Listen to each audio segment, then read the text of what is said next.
Well, despite low travel because of the pandemic last year, people are taking to the air again. According to data collected by TSA, 1.3 million people passed through airport security checkpoints Thursday.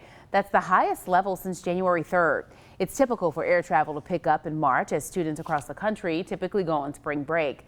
Analysts believe more people may feel comfortable flying now that they've been vaccinated for COVID-19. As our Amon Boyd reports, travel agencies in Acadiana are seeing the increase as well. Associated Travel Director Robbie Bush says despite a rough year for the travel industry, business is starting to pick back up. The question was, do you feel comfortable traveling? For some people, they did. With many states loosening travel restrictions, vaccines becoming more available, and warmer weather, travelers are taking advantage. We are seeing more people interested in traveling in the U.S.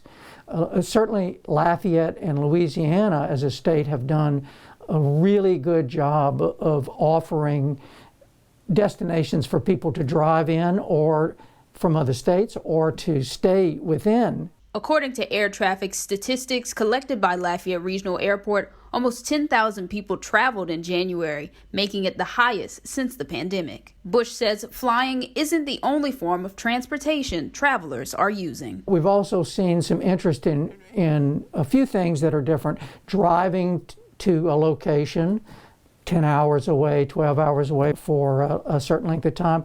And we're also seeing an interesting push in the business where the tour companies are offering smaller groups on the regular transportation. So the idea of not being packed into a bus or packed onto most flights is very appealing to people. Although Bush says they've regained about 30% of their clients since the start of the pandemic, he expects those numbers to increase as more resources are available to stop the spread of COVID. I think we'll see that speed up based on the availability of vaccinations as well as the other softwares and advantages in traveling that we see. In Lafayette, Amon Boyd, KTC TV3.